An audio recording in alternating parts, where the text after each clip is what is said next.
Praise the Lord. आप सबको जय मसीह की। मैं परमेश्वर का धन्यवाद देता हूँ आज के सुंदर समय के लिए जो परमेश्वर ने हमको दिया है।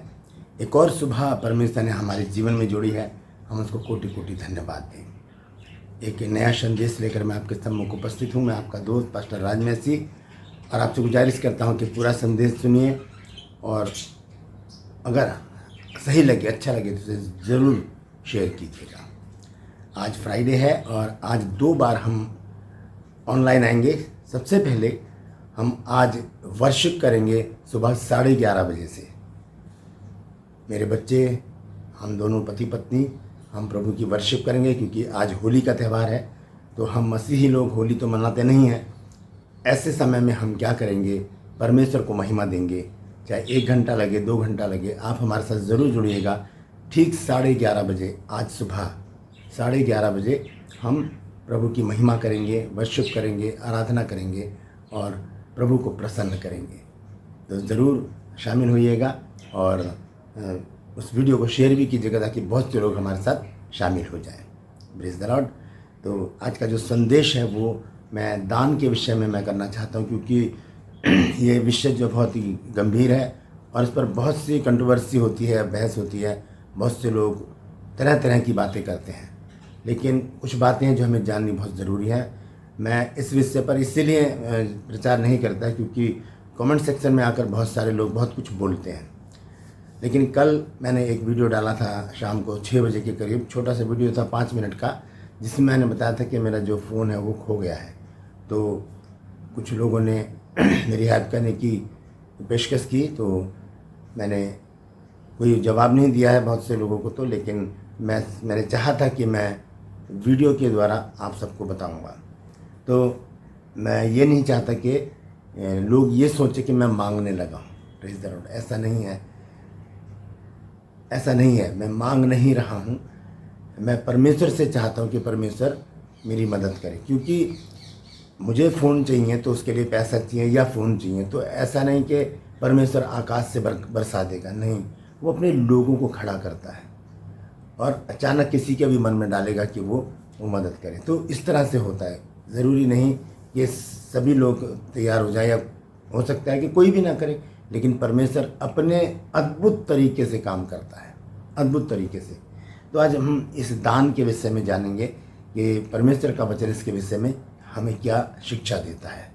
तो बने रहिएगा मेरे साथ। आप देख रहे हैं मेरा यूट्यूब चैनल जिसका नाम है ब्रदर राजमसी, और मैं गुजारिश करता हूँ आपसे कि मेरे चैनल को सब्सक्राइब कीजिए, बेल आइकन को दबाइए ताकि नोटिफिकेशन आपके पास पहुँचे और नया वीडियो बिना व्यवधान के आपके पास पहुँच जाए। Praise the Lord. और आज सुबह 11:30 बजे और शाम को 6 बजे हम लोग ऑनलाइन आएंगे। सुबह 11:30 बजे वर्शिप है और शाम को 6 बजे हम सभी लोगों के लिए प्रार्थना करेंगे, मैं और मेरी वाइफ। तो ज़रूर शामिल होइएगा हमारे साथ और आज इस वचन को सुनकर ज़रूर शेयर कीजिएगा, क्योंकि कुछ बातें ऐसी हैं वचन के द्वारा जो हमें जाननी ज़रूरी है। तो आइए एक छोटी सी प्रार्थना करके आज के वचन को मैं शुरू करूँगा। जीवित और महान दयालु पिता परमेश्वर, हम तेरा धन्यवाद, तेरा शुक्र, तेरी तारीफ, तेरी बड़ाई करते हैं प्रभु, क्योंकि तू इसी योग्य। धन्यवाद देता हूँ प्रभु आज के सुंदर वचन के लिए, जिसके द्वारा प्रभु तू हमसे बातचीत करना चाहता है प्रभु। तो मैं अपने होठों को, मेरे दिल दिमाग को छूकर ब्लेस करने की विनती करता हूँ प्रभु। मुझे ब्लेस करता कि बोलने वाला मनुष्य नहीं बल्कि तेरा आत्मा हो। जितने भी लोग इस वचन को देख रहे हैं, सुन रहे हैं, हर एक की कमी घटे को दूर कर, ज़रूरतों को पूरा कर, और प्रभु जी अपने महिमा के लिए, अपने नाम के लिए बच्चों को इस्तेमाल कर। यीशु के नाम से मांगते हैं, आमीन। Praise the Lord. तो आइए आज के इस वचन को हम शुरू करेंगे। सबसे पहले हम देखेंगे मत्ती 7 अध्याय और उसके 7 पद में लिखा है कि मांगो तो तुम्हें दिया जाएगा, ढूंढो तो तुम पाओगे, और खटखटाओ तो तुम्हारे लिए खोला जाएगा। तो ये वचन कुछ अलग है। जब हम बाइबल क्लास लगाते हैं तो बच्चों से हम यही पूछते हैं कि मत्ती 7:7 में क्या लिखा है। तो जो स्टूडेंट हैं, जो छात्र हैं, वो यही बताते हैं कि सर मत्ती 7:7 में लिखा है। हाथ खड़ा करेंगे, ऐसे बोलेंगे मांगो तो तुम्हें दिया जाएगा, ढूंढो तो तुम पाओगे, और खटखटाओ तो तुम्हारे लिए खोला जाएगा। फिर मैं पूछता हूँ कि अब बताइए लूका 6:38 में क्या लिखा है। तो कोई भी बता नहीं पाता। कोई कोई है जो बता देता है किसी किसी क्लास में, लेकिन ज़्यादातर यहाँ पर मुस्कुराने लगते हैं, बाइबल खोलकर देखने लगते हैं क्योंकि ज़्यादा लोगों को नहीं पता लूका 6:38 में क्या लिखा है। आइए उसको हम देखेंगे, फिर हम आगे चलेंगे। लूका 6 अध्याय और उसका 38 पद, यहाँ पर इस प्रकार से लिखा है, दिया करो तो तुम्हें भी दिया जाएगा, लोग पूरा नाप दबा दबा कर हिला हिला कर उभरता हुआ तुम्हारी गोद में डालेंगे, क्योंकि जिस नाप से तुम नापते हो उसी से तुम्हारे लिए नापा जाएगा। यहाँ लिखा दिया करो तो तुम्हें भी दिया जाएगा। तो यह है दान की विषय में। तो जब मैंने जो कल वीडियो डाली थी, बहुत से लोगों ने जिज्ञासा हुई कि वो मुझे कुछ दें, तो मैं बहुत हिचकिचाता हूँ इस बारे में कि मैं कैसे बोलूँ, क्योंकि मुझे अच्छा नहीं लगता है इन बातों पर प्रचार करना या अपने डिमांड लोगों के आगे रखना, क्योंकि मैं नहीं चाहता कि इस पर कंट्रोवर्सी हो और लोगों के मन में गलत धारणा, गलत भावनाएं आए। लेकिन अगर हम सिखाएंगे नहीं तो लोग सीखेंगे कैसे? ये भी ज़रूरी है कि हम सिखाएं। एक दिन की बात है, जब मैंने सबसे पहला प्रचार किया था, कई सालों की बात, पुरानी बात है, तो वो मैंने अपनी सिस्टर के घर में किया था, जो सिलीगुड़ी में रहती है, उनका नाम मनीषा मसीह है। तो उनके यहाँ पर मैंने प्रचार किया, और क्योंकि वो गृह प्रवेश था, तो अब तो वो पश्चिम बंगाल चली गई हैं, दिल्ली की बात है ये, उनका घर था। उन्होंने मुझे बुलाया कि भाई हमारे घर में गृह प्रवेश की प्रार्थना है। तो मैंने प्रार्थना की, और जब प्रार्थना समाप्त हुई तो मेरी बहन ने ऐसे मुट्ठी करके मेरे हाथ पर कुछ रखने की कोशिश की। मैंने कहा नहीं बहन, मैं लेता नहीं हूँ किसी से। तब मेरी बहन ने एक बात मुझसे कही जो मुझे बहुत अच्छी लगी, और मैंने उसको अपनाया भी। उसने मुझसे ये कहा कि भाई देख, तू मेरा भाई नहीं है, तू इस समय एक पास्टर है, और अगर तू नहीं लेगा तो जो आशीष इस पैसे के बदले परमेश्वर मुझे देना चाहता है वो आशीष रुक जाएगी। ये बात मुझे बहुत अच्छी लगी। तो ये बात मुझे अच्छी लगी, तब मैंने बहन से लिया। और इसका मतलब यह है कि जब हम बिखेरते हैं तभी परमेश्वर हमको आशीष देता है।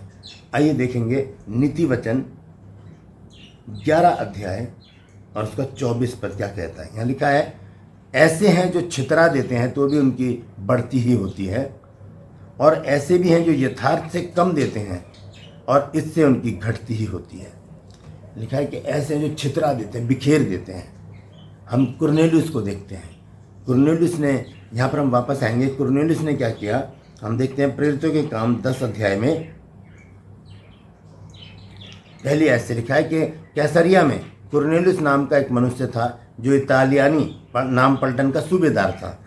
वह भक्त था और अपने सारे घराने समेत परमेश्वर से डरता था, और यहूदी लोगों को बहुत दान देता था। अब देखिए किसको दे रहा है, यहूदी लोगों को दान दे रहा है। लेकिन लोग क्या समझते हैं, हमने पास्टर को दिया है तो पास्टर जी अमीर हो जाएंगे। पास्टर की बात के किसी बात की कमी नहीं है, उनको तो तनख्वाह भी मिलती है, उनके पास गाड़ी है, उनके पास बंगला, पास्टर को क्यों दें? लेकिन जब हम परमेश्वर की आज्ञा को मानते हैं तब परमेश्वर हमें आशीषित करता है। तो यहाँ पर लिखा है कि ये क्या करता था, यहूदी लोगों को बहुत दान देता था। अगर कुरनेलियुस सोचता कि मैं इनको क्यों दूँ, ये तो पहले से धनाढ्य है, इनके पास तो बहुत धन है, मैं इनको क्यों दूँ, अगर ऐसा सोचता कुरनेलियुस तो वो दान उसके परमेश्वर के पास नहीं पहुँचते। और लिखा है कि और वो परमेश्वर से बराबर प्रार्थना करता था। उसने दिन के तीसरे पहर के निकट दर्शन में स्पष्ट रूप से देखा कि परमेश्वर का एक स्वर्गदूत मेरे पास भीतर आकर कहता है कि हे कुरनेलियुस। सुनिए क्या लिखा है, उसने उसे ध्यान से देखा और डर कर कहा, हे प्रभु क्या है? उसने उससे कहा, तेरी प्रार्थनाएं और तेरे दान स्मरण के लिए परमेश्वर के सामने पहुँचे हैं। तो जो हम हृदय से करते हैं, यीशु मसीह ने भी कहा मत्ती 6 अध्याय के 2 और 3 पद में कि जब तू दान करे तो अपने आगे तुरही मत बजवा, जैसे कि कपटी सभाओं में करते हैं, लेकिन जब तू दान करे तो तेरा दायां हाथ जो करता है वो तेरा बायां हाथ भी जानने ना पाए। इस तरह का दान। फिर लिखा है कि ऐसी परिस्थिति में तेरा परमेश्वर जो गुप्त में देखता है वो उसका प्रतिफल तुझे देगा। तो दान का प्रतिफल परमेश्वर हमेशा हमको देता है। यहाँ पर कुरनेलियुस को भी उसका प्रतिफल मिला, क्योंकि स्वर्गदूत को परमेश्वर ने भेजा, उसने बताया कि जो दान और प्रार्थनाएं तूने की हैं वो परमेश्वर के पास पहुँच गई हैं। तो वचन में लिखा है लूका 6 अध्याय के 38 आयत में कि दिया करो तो तुम्हें भी दिया जाएगा, लोग दबा दबा कर हिला हिला कर उभरता हुआ तुम्हारी गोद में डालेंगे। हालेलुया। क्योंकि वचन कहता है गलातियों की पुस्तक 6 अध्याय में, गलातियों 6 अध्याय के 6 पद से, जो वचन की शिक्षा पाता है वह सब अच्छी बातों में सिखाने वाले को भागी करे। धोखा ना खाओ, परमेश्वर ठट्ठों में नहीं उड़ाया जाता, क्योंकि मनुष्य जो कुछ बोता है वही काटेगा भी। जो हम बोते हैं वही हम काटते भी हैं। तो नीति वचन 11 की 24 आयत में लिखा है कि जिन्होंने छितराया उनको कोई घटी नहीं हुई।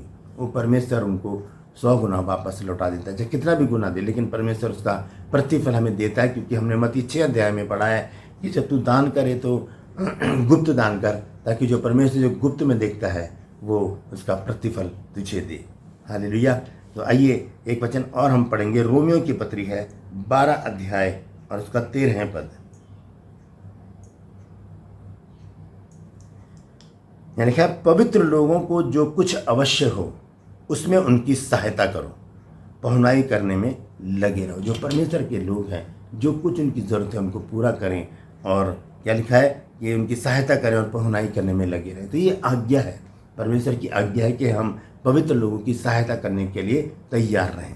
तो वचन में लिखा है कि जो अभी मैंने पढ़ा है गलातियों में कि जो परमेश्वर के जो लोग हैं, आइए उसको देख लेते हैं जल्दी से, उसके बाद मैं समाप्त करूँगा।